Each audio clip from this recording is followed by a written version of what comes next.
Hello.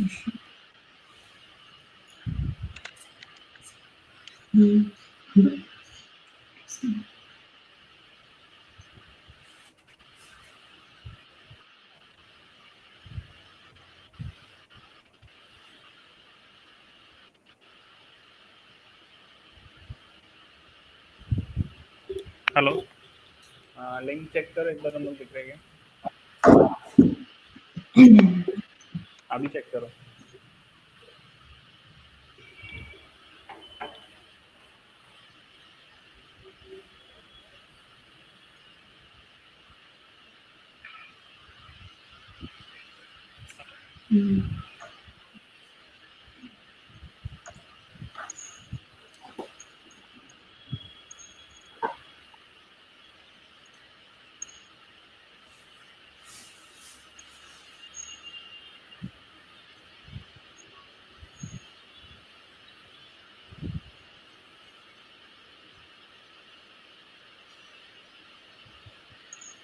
Okay, start करें फिर। So shall we start ma'am?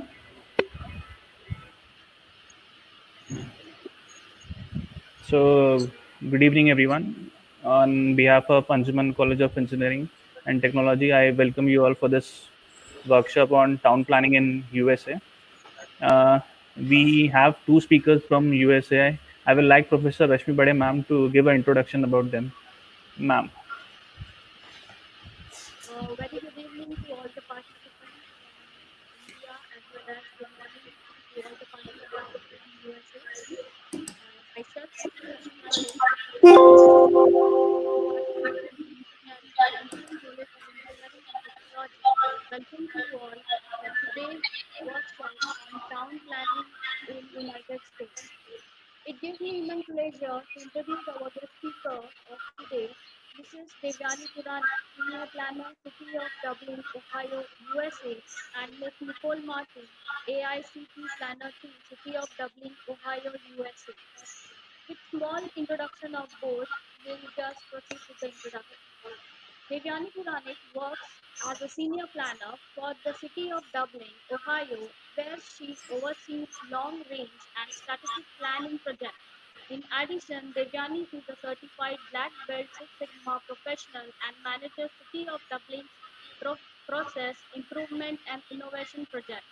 Prior to joining the City of Dublin, Devayani worked as a senior planner for the City of Columbus, where she managed area and neighborhood planning projects, staff, developed, reviewed drawings and commissions, and managed GIS systems for the planning division.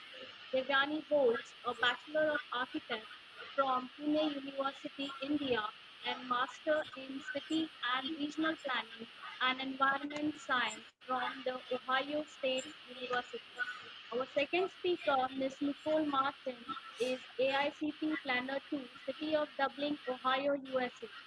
Nicole Martin is a planner too with the City of Dublin, Ohio. She is responsible for implementation of the city's community plan to management of development proposals and special projects. Her experience with Dublin includes planning and zoning, community engagement, and zoning code amendment. She provides professional planning support to the city residents, appointed boards and commissions, and elected officials. Nicole has a Master in City and Regional Planning and Bachelor of Science in City and Regional Planning with minors in Landscape Architecture and International Studies from the Ohio State University. Nicole is an American Institute of Certified Planners professional. She is active with local and state American Planning Association (APA) organizations. Presently, she serves as the section director of APA Central Ohio. Now I call upon our speakers to proceed with their presentation. Over to you, Nikki and Divya. Thank you. So I'm taking over first. Let me share my screen here.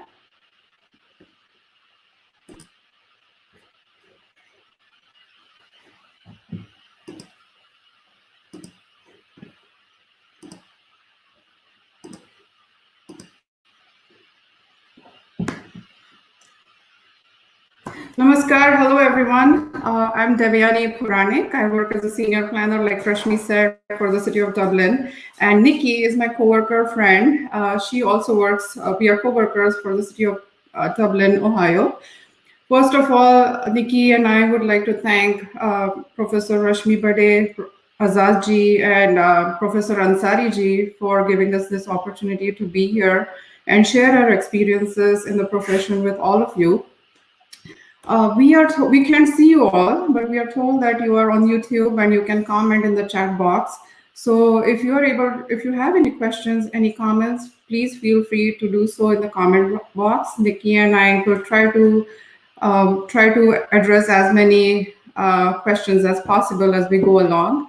If not, our email addresses are listed here. Please feel free to connect with us. We both are active on LinkedIn as well. So if you have any follow-up questions, we would like to hear from you, connect with you as well. Let's see if I can forward. Okay, so where are we? We are told all of you are from Nagpur and joined from Nagpur. And Nikki and I are here in Dublin, Ohio, USA. So Dublin is a northwest suburb of City of Columbus. City of Columbus is the state capital of state of Ohio. Just to give you scale reference for these cities, I think Nagpur is nearing about 3 million people. Columbus is state capital and it's about 1 million people, and Dublin, it's a suburb, so we have about 50,000 residents within our city boundary. The Dublin is a big employment center. We have a couple Fortune 500 companies headquartered here, big IT-based companies. So our population during the day doubles to about 80 to 100,000 people. So all of our planning work is focused on that. Nikki, I know, grew up in Ohio, in Cincinnati. It's another city, bigger city in Ohio. I am from Pune. I'm a hardcore Puneite. I have been to Nagpur once. Have lots of friends in Nagpur. And I'm really hoping, I've heard a lot that city has developed a lot, is a smart city. So hoping to visit Nagpur sometime soon. But this shows that our world is coming closer. I mean, we are doing this virtually and all of you have logged in here on this platform and we can connect now.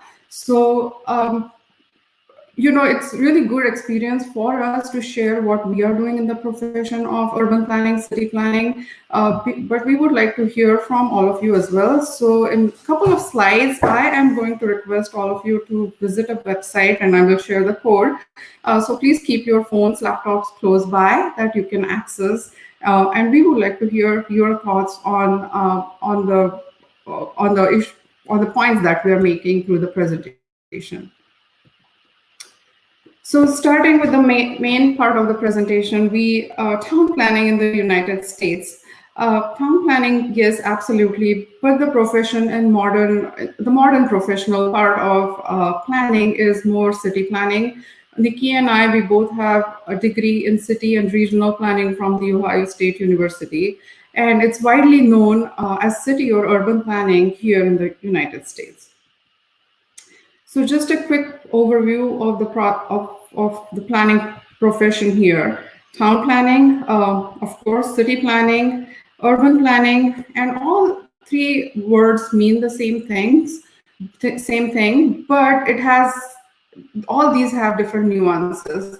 Town planning, if I remember right, I went through the curriculum as an architectural student in Pune University, and I remember actually laying out townships and what do townships need: the streets, the engineering, the buildings, schools, and lots of different amenities, and building town as part of our semester curriculum. Here we are looking more as how and where cities or regions are going to develop, and we have to focus more on strategies or policies along those lines. So here is the picture in the back. It's a brand new bridge in the city of Dublin. It's the longest S-shaped suspended bridge in the world. So it just opened a couple months back, and it has become a landmark for our city. thousands of people, tourists visit it every single day, and that has created, it has made the place. The placemaking is the word that's used widely in the profession. So now the bridge is a landmark place where people visit, and these kind of things make the thriving, vibrant communities. And that's what we would like to see in our profession. So with that, I am going to request you to access this website. It's called menti.com, menti.com, and use the code 11027 in the website. And if you can share your thoughts on a couple of questions that we have, we would really appreciate it.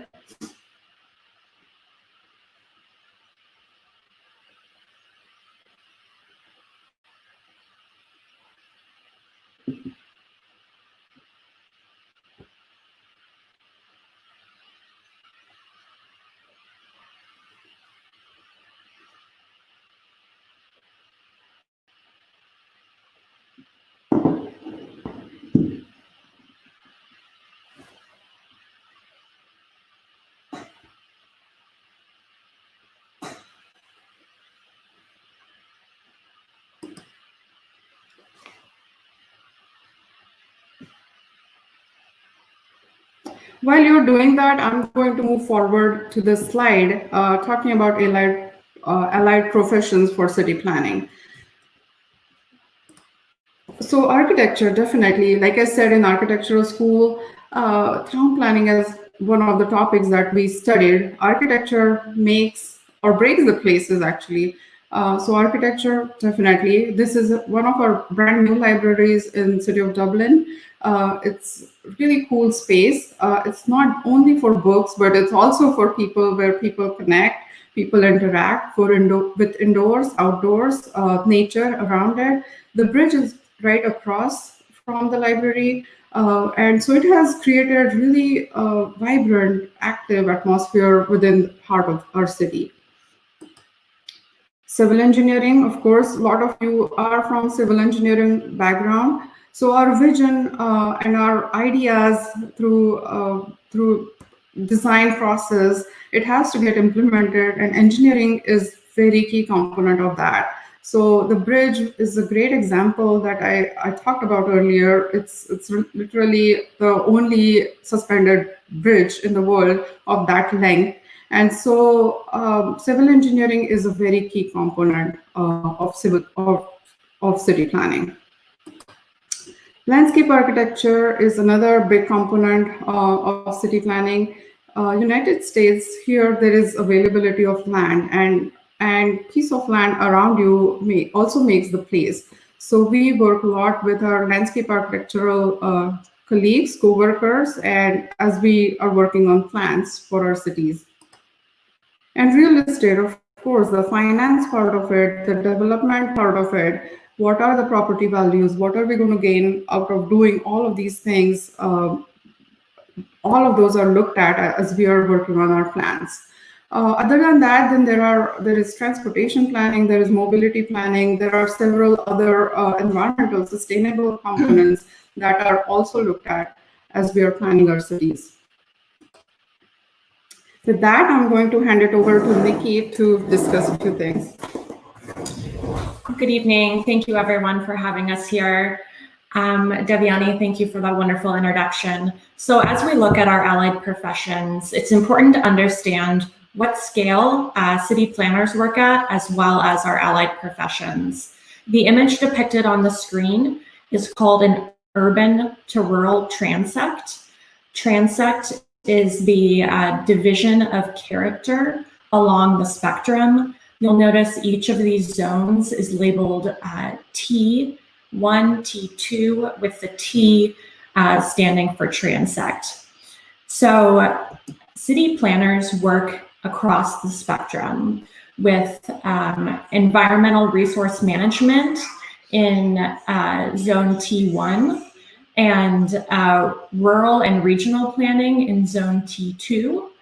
Devayani and myself work in zones T3 and T4, at a suburban scale or urban suburban scale, with the most intense development occurring in the T5 and T6 zones.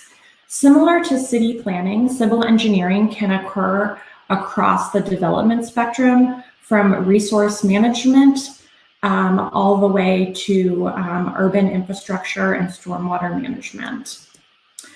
Real estate, landscape architecture, and architecture occur at smaller and more intense scales. So as population density and development increase, the impact of these professions also increases. So as we try to understand the development of city planning in America, it is important to look at how modern city planning came to be. With that, it's important to note that city planning in America is predated by city planning that was informal and formal across the globe. There has been evidence that has been uncovered through anthropological study in South and Central America, China, Asia Minor, as well as the Mediterranean, that suggests that city planning was occurring in the very early era. India's first planned city of the Common Era is largely thought to be Jaipur. It's important to note that Jaipur has many elements that you'll see in modern American city planning, most notably the orthogonal grid street layout. Jaipur is unique as it is divided into 9 squares, which symbolize the planetary bodies from Vedic astrology. With that, the city of Jaipur, similar to some early American cities, was designed by an architect, which is one of our allied professions. Frederick Law Olmsted Jr. is a landscape architect who is most famous for his winning design and layout of Central Park in New York City, New York. His work there, while it is a park, represents a total land area of 6% of the island of Manhattan, and represents a rather large undertaking of city planning and how residents of the city interact with public spaces. Daniel Burnham is also an example of an early American architect who is actually best known for planning. He is famous in association with the City Beautiful movement. The City Beautiful movement stated that through large civic projects, the city could basically be cured from blight. He is best known for his 1909 plan of Chicago, as well as his work with the Chicago World's Fair. Finally, Harland Bartholomew is a civil engineer, and he is best known for being the first full-time public sector planner in the United States in 1914. And he worked for the Newark, New Jersey Plan Commission and went on to work for the city of St. Louis, Missouri. This is important because prior to planning becoming a distinct and recognized professional and academic field, many planners had their roots in a variety of our allied professions. So with that, the professional city planning field became recognized in Great Britain and the United States at the beginning of the 20th century. So in the United States, the first academic class in city planning was in 1924 at Harvard University. And at about the same time, the American City Planning Institute was established, which is now regarded as the American Planning Association, which is our collective professional association. With that, there are a variety of city planning specializations which are recognized by our professional association, and I will let Devayani speak about those.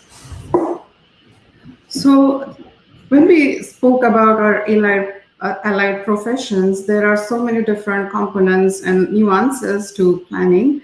A lot of our planner friends from school work in various different specializations, including equity planning, environmental planning, food systems planning. That is really becoming big planning profession. There are areas in the US where food is not accessible unless you drive 50 miles. So a lot of those systems are looked at. Emergency planning, long range and comprehensive planning, and land use and development. So Nikki and I mainly work within those two specializations. Regional planning, we work a lot with our regional planning associations. Our municipality is close to us. We work a lot, we participate a lot, especially around the fringes of our cities. We have to collaborate with other jurisdictions and come up with more policies and strategies that we all agree upon as we move forward. Transportation planning is also becoming a very key component of planning profession. You all have heard about autonomous cars and mobility. So transportation mobility planning is also Nikki and I work on. Mobility is another very key component that we have to look at as we plan our cities. And urban design, definitely, it's the physical environment that makes the cities. So we work a lot with urban designers throughout our projects. Let me go back really quick if I got any answers through Menti and see if we. Oh wow, that's fantastic.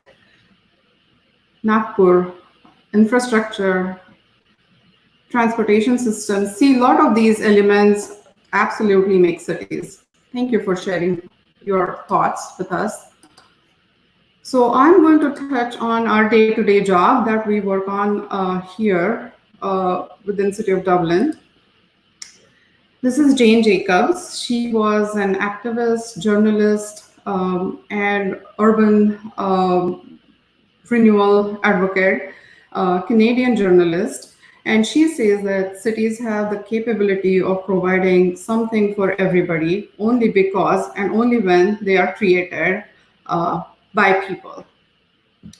So throughout our long range and comprehensive planning processes, we work on comprehensive plans for the community. The shelf life or the life of these plans is about 10 to 15 years. And we again look at that and update it after 10 years during the process. It is very participatory, democratic process. We have huge stakeholder groups. We work with residents, businesses, elected officials, councils, mayors, other jurisdictions or municipalities. We listen to them. We take their input. We work on it. Then we go back and share our ideas, thoughts, scenarios. We consult with them. We finalize the content or the scenarios with their input. And finally, our elected officials adopt these documents and they become official city policies for next 10 to 15 years.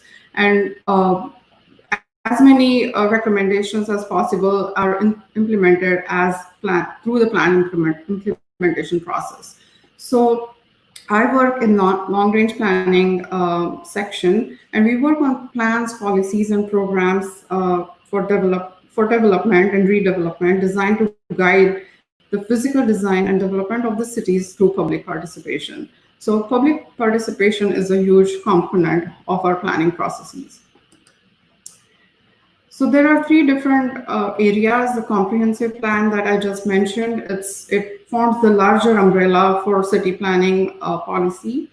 We also look at smaller areas within the geography and have more detailed policy recommendations within those plans. And implementation is one of the tools that implement the plans is through zoning. And at that point, it becomes the legal process. It's a law. Zoning is a law. And other two, comprehensive plan and special area plan, are more policy documents. But at zoning, it becomes all legal. This is a picture very typical of our typical public process or public planning meetings. We have lots of stakeholders. They attend these meetings. We either do presentation and we give them lots of papers and markers and pencils, and they tell us what they want to see in their area, because they are the experts. They live in that area and they know day-to-day problems that they're going through. So they tell us what they would like to see as future of their neighborhood or area as the city develops.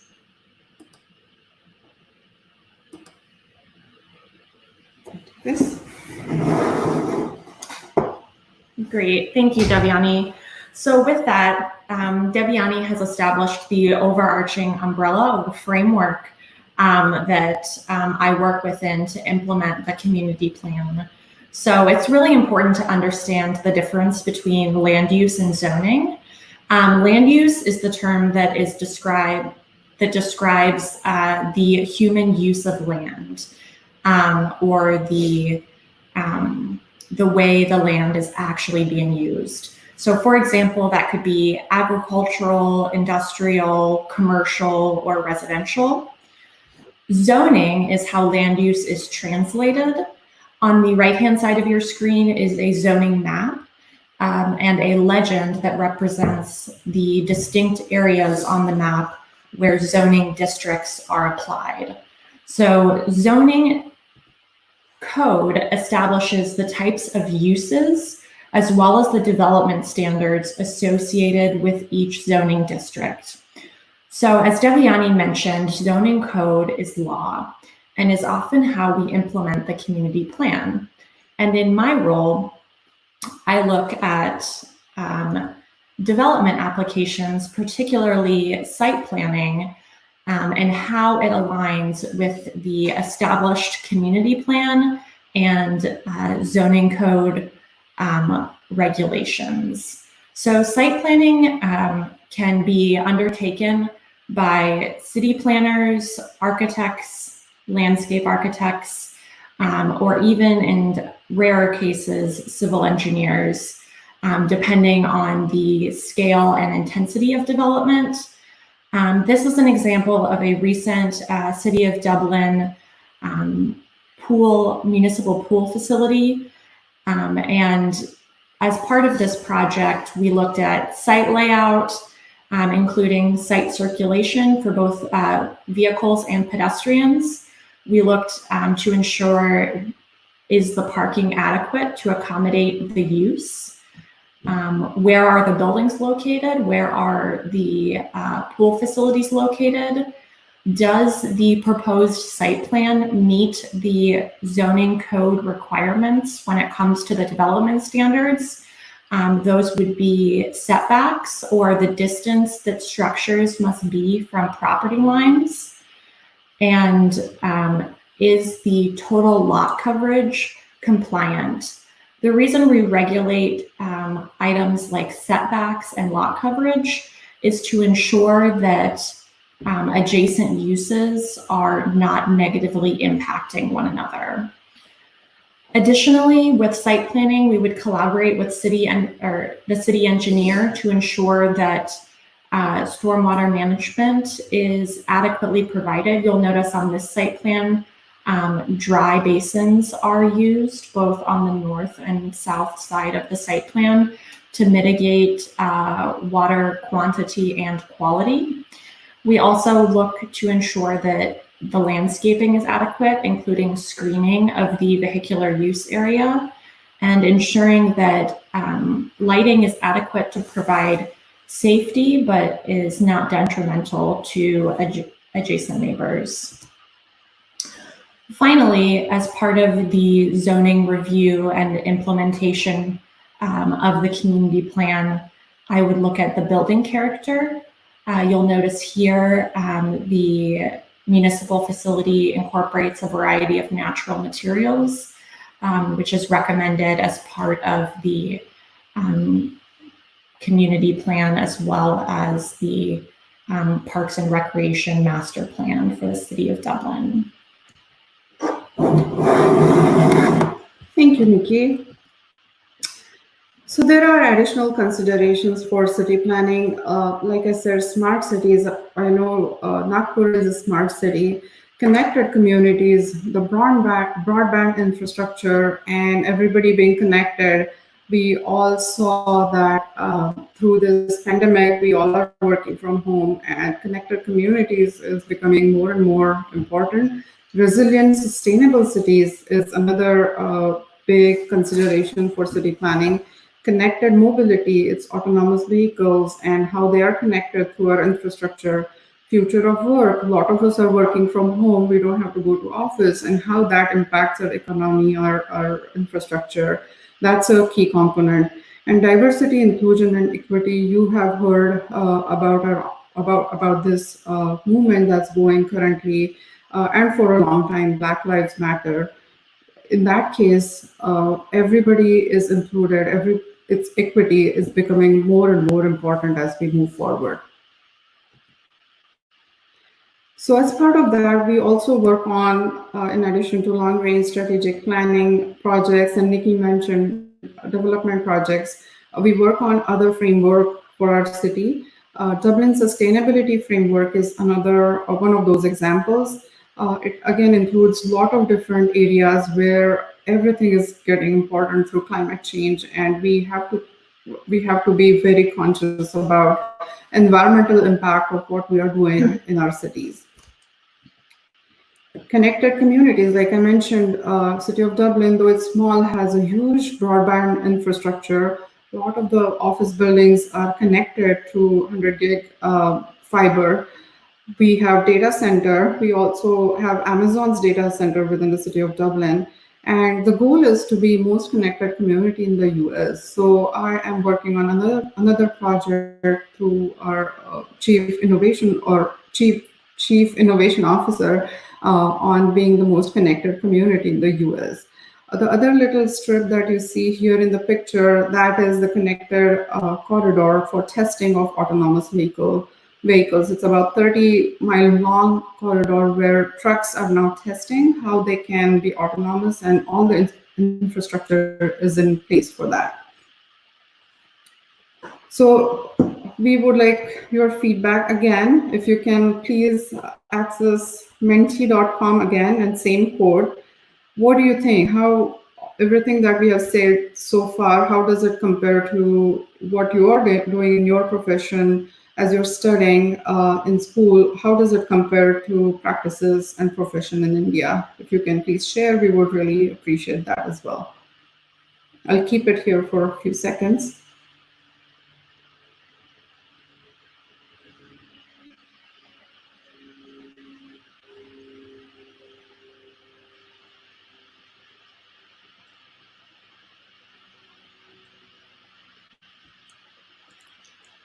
While you were doing that, Nikki would touch on future of city planning.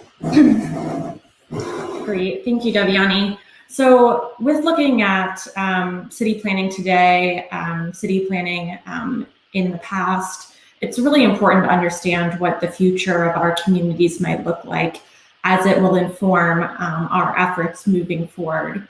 So today, across the globe, as of 2007, the world population living in urban areas is greater than the world population living in non-urban areas. The UN predicts that by 2050, nearly 68% of the world population will be living in urban areas. And of that increase, close to 90% will take place in Asia and Africa. This is extremely important when it comes to India, as we cannot overstate the need for well-planned communities. Further, the United Nations has developed a 2030 Sustainable Development Framework. As part of that, the framework has 17 recommendation items, including sustainable cities and communities. Sustainable cities and communities are extremely important, particularly in the areas that are anticipated to have the largest growth in urban dwellers between now and 2050. The reason it's so important is because rapid urbanization can have detrimental impacts, particularly when it comes to overburdened infrastructure and public services.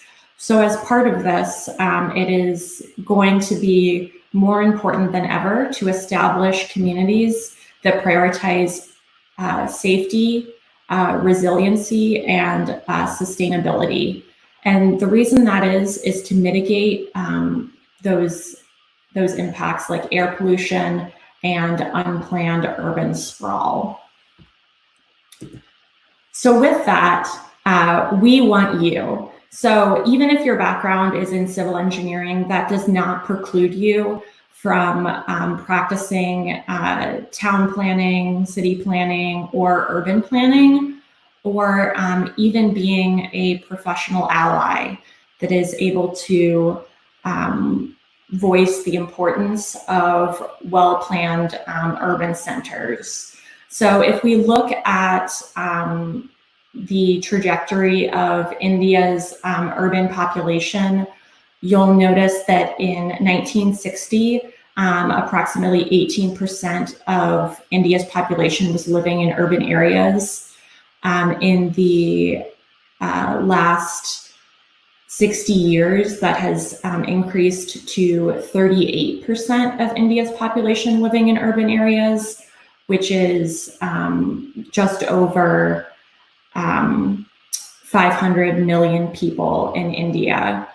So while there are more people in India living in urban areas numerically,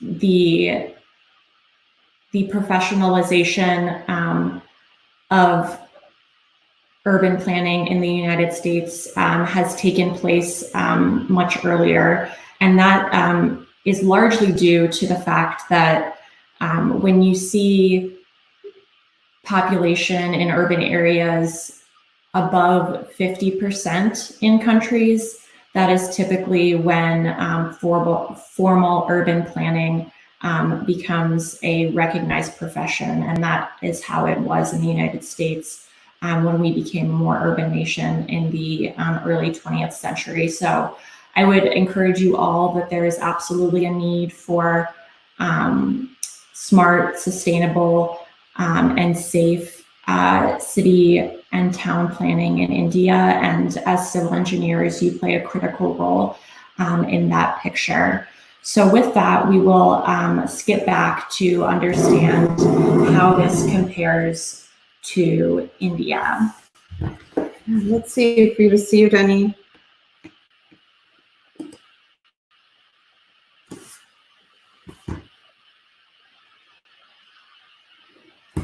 Very much similar. That's great.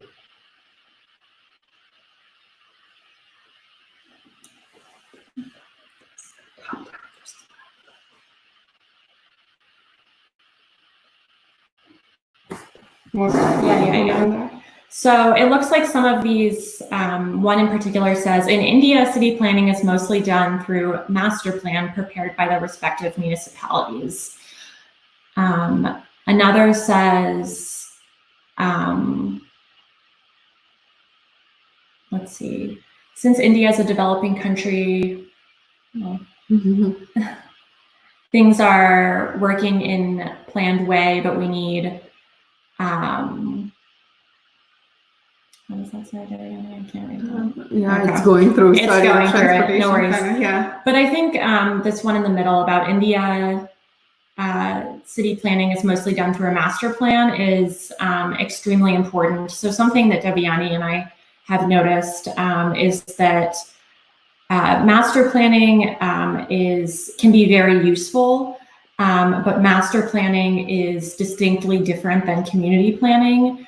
And what we say when we talk about a community plan is often this idea that the community is consulted in establishing a community plan. And as Devayani mentioned, the community are the experts. So we would categorize that as a ground up or grassroots effort in planning. Master planning is particularly common in China, and may be common in India, as this comment has indicated.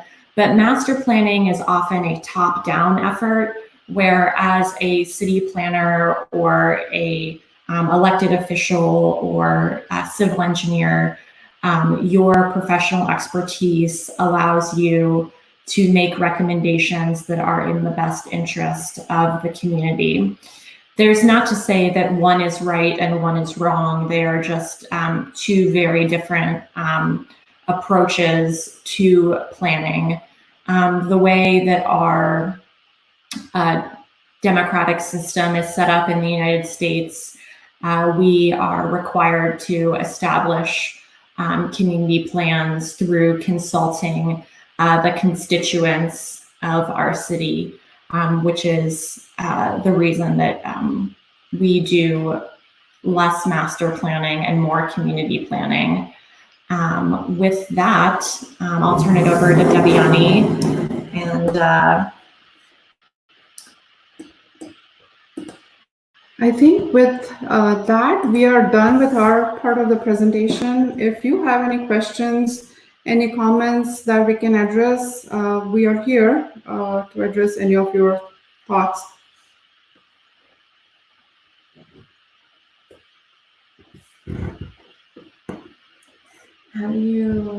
One says, have you any plans for Indian villages? How can we develop them at lowest costs? Do you want me to read that?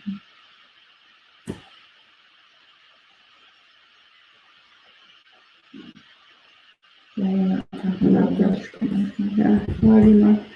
So we are getting questions about village planning in India, and again, it's a different type of planning profession. We are here to talk more about town planning in United States, and we were curious how it is different in India. Village planning needs a lot of different programs and a lot of different input from government. It's physical planning, yes, but it's also a lot of infrastructure planning and social programs and planning, which does exist in the United States. But Nikki and I, we are more physical development. We are into that part of the profession. Several of our colleagues do social programming, and as part of more federal or state level government initiatives. But we are more in urban planning, city planning side of the profession. Great. So with that, we have a question that says, I want to ask about what the provision for water supply systems and sewage systems is in urban planning. So I touched on this in the development and land use section of the presentation, but as my role is to implement the community plan, we do work closely with civil engineers to ensure that the development proposals meet the water quantity needs and water quality requirements. So we have both federal Environmental Protection Agency and state Environmental Protection Agency regulations that at the local level we are tasked with confirming. And we do that in coordination with civil engineers in the development review process. So I hope that answers your question, but we are constantly looking at what best practices are. So there's everything from, open water retention and detention to dry basins, to underground storage, to more innovative urban stormwater management techniques like rain gardens. So we really try to encourage the gamut of innovative solutions. So it looks like we have another question that says, can you please provide what the implications of COVID-19 will be on city planning long-term? And I think that's an excellent question. And if COVID-19 has taught us anything, it's that we cannot predict the future, but we can certainly try to mitigate some of those impacts. Devayani, do you want to talk about that from a long-range perspective? Definitely. So COVID-19, it's a great question, and we all are trying to figure it out, right? So I mentioned earlier, one of the projects that I work on is mobility planning. So US culture in general depends completely on owning your individual cars. Especially in areas like Dublin or Columbus in Ohio. So everybody drives, everybody owns their cars. There is public transportation system, but it's not used as widely. And so we started our city-sponsored shuttles to take our seniors within our community to different recreational opportunities. We have workforce shuttle that we just recently started. In this COVID-19, none of that can be used. There is no enough social distancing. So all of that planning is on pause. The funding is on pause. And now moving forward, we have to come up with solutions and how we can shift and adapt to new situations. So the shuttles that we started operating are now doing deliveries for the seniors and workforce. So there is social distancing in place, and we are also providing necessities to all our seniors. Similarly, there is tax infrastructure, the economics part of it. The municipalities or the local governments here in Ohio are funded through income tax. So people who work within that jurisdictions, their income tax goes to municipalities to do all these different programs and projects for the residents. Now, if people start working from home, the tax structure is going to change and how that affects our projects and our infrastructure as we move forward. So there are a lot of unknowns, as you can imagine, as you all are going through. And but we all have to adapt and come up with solutions to problems. So in few months, if you figure out, please let me know too. And if we come up with any new solutions, I will certainly share with Mrs. Rashmi Bade. So Devayani, since you are now working in an urban planning department in the United States, can you talk about what some of the major differences that you've observed between your time in India and the United States in regards to the city planning profession? Yeah, definitely. Thank you for that question. It's been a while since I have been here. It's about 17, 18 years. But biggest shock I remember when I moved here and started working on the density or the scale of the cities. Now I'm from Pune. As you know, it's big metro city, and the population is it's large as compared to Columbus. The size of Pune is small too, and the existing old infrastructure because it's the old city. So when I came here, when I went to a public meeting that I mentioned to you earlier, that I went as the audience member, and I saw people were fighting for density of 4 units per acre, 4 homes within an acre, and some people thought it was big number for their neighborhood, and that was really big shock. It's the scale, is the density, is the population, is the biggest difference. India has population is the huge asset for India. The talent that is in India is amazing. However, that's also the population is also becomes the negative aspect. How do you control so much population with old infrastructure? The cities are so old, and they're not able to serve the population migration that's happening within the country. That's not to say I mean, India is doing a fantastic job of managing and building on what we have. the master planned communities are absolutely fantastic, but it's just different scale of city planning and city development in India and United States. Great. Thank you, Devayani. So the next question is, I would like to ask, for urban development, or we would make a plan for urban development, but if infrastructure will be developed while our plant and tree will be cut. So tell me how I adjust sustainability and how. So to me, this sounds like the question is in regards to how do you maintain sustainable development while still allowing for urban development. And that is really a challenge. And from a implementation standpoint, I cannot overstate the importance of zoning and legal regulations. And when it comes down to it, regulating sustainability practices is probably the most advantageous mechanism to ensure that it happens. Because a lot of my time in the professional day-to-day is spent negotiating and reviewing development projects.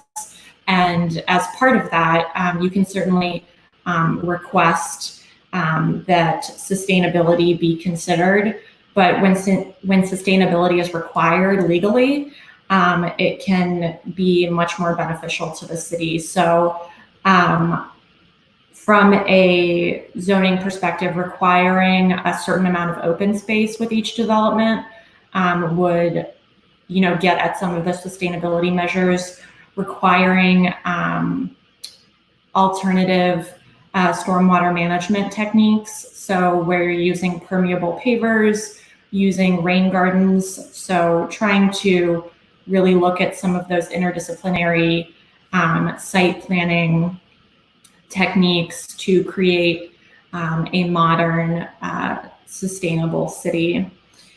It looks like the next question that I have is in regards to urban sprawl in the United States. What methods can be adopted to curb urban sprawl in the United States? So Devayani talked about the prevalence of the automobile in the United States, and it is true that everyone has their own car and everyone drives wherever they need to go, whenever they need to go there. And so with that, urban sprawl in the United States has been an issue since the end of World War II. And with that, there's been a practice called leapfrog development. And leapfrog development is when development keeps pushing the boundary of the city further and further out over time. An example of a city in the United States that is famous for urban sprawl is the city of Phoenix and its surrounding suburbs.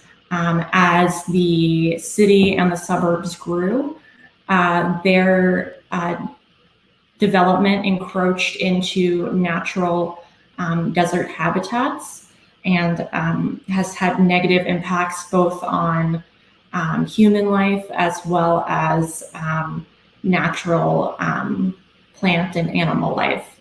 So how do we curb that? There are examples in the United States of something called an urban growth boundary. Urban growth boundaries have been established by the city of Portland.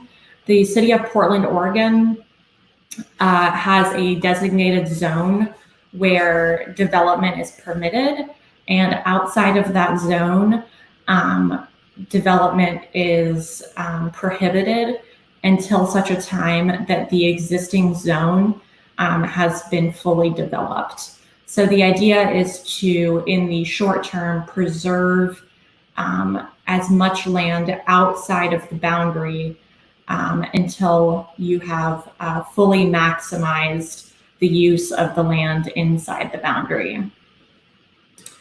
We have 5 minutes. Great. So I think we have just 5 more minutes. So we will try to get a few more of these questions answered. Somebody asked about open space, public spaces. Okay.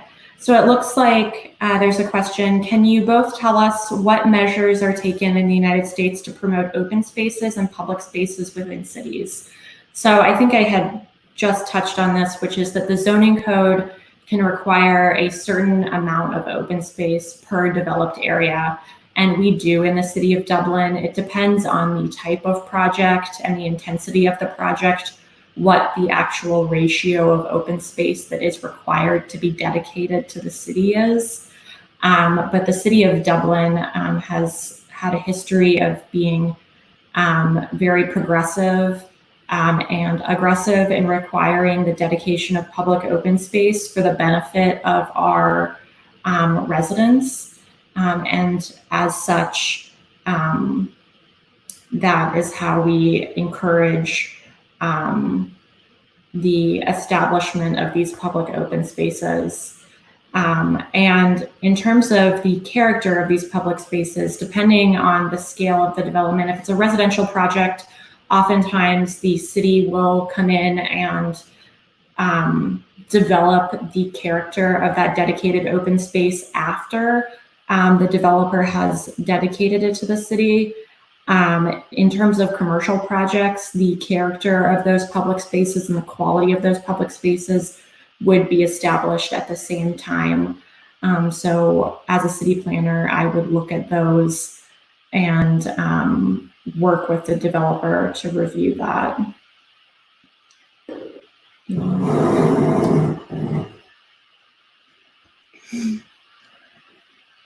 The next one we got about the role of transportation planning, especially public transportation. Like I mentioned earlier, especially in the Midwest area, most of us own cars, and it's very car dependent society. So as city planners, it's our job to help create places where we try and get people out of the cars and make our communities more walkable, where they can reach to their destinations or even commute to work via bicycles, buses, and other shared mobility options. So it's huge, absolutely. The transportation engineering in a very old school way is actually looking at the traffic impact of any development or new development. So we work very closely with traffic engineers to analyze the impact of anything that's new that's being proposed and what are the implications of traffic on traffic as we work on these new projects. So the traffic modeling is done, I think, every other year for the entire city to analyze what's happening currently and what are the predictions for the future. But in addition to that, we are also looking at lots of different ways where we can promote public transportation, because that, I mean, a lot of the bigger companies want to locate where there is public transportation. Amazons of the world and Microsofts and Facebook, all of these companies are in the cities where there is easy public transportation because they want people to not spend so much time in commuting, but being at work and enjoying life and not spend hours in commuting. So transportation mobility planning is very, very important, and it's becoming more important than before.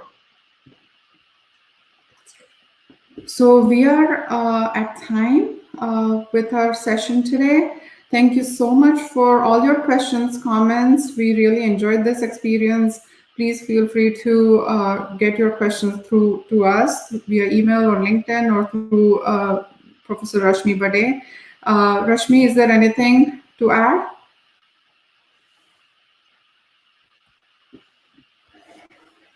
No, ma'am. Thank you so much.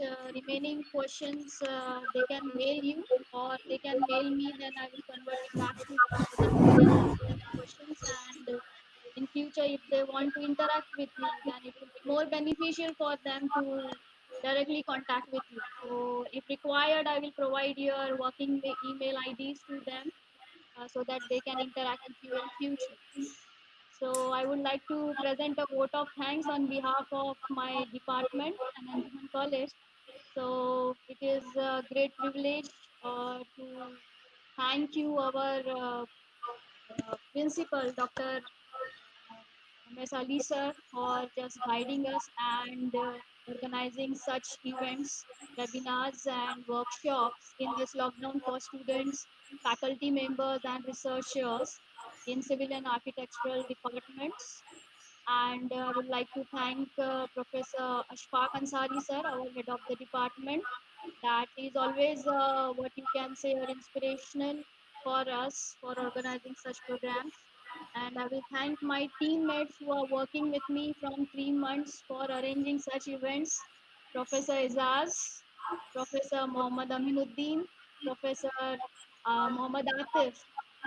So whatever we are arranging, this is our team and my department, faculty members, teaching and non-teaching staff who are always supporting me, and all the staff members of Anjuman College of Engineering who helped me and my team members to promote this particular event. And almost the participants all over India, USA, and other countries to have this particular attending this particular session. I'm really, really thankful to them on behalf of Anjuman College and Civil Engineering Department. And of course, we are thankful to you both for presenting such a wonderful session and giving us time for this particular session. Students, the faculty members have really gained some knowledge, and I'm really, really thankful to you both. Thank you so much. Thank Thank you. We you. enjoyed. Thank you. Azasa?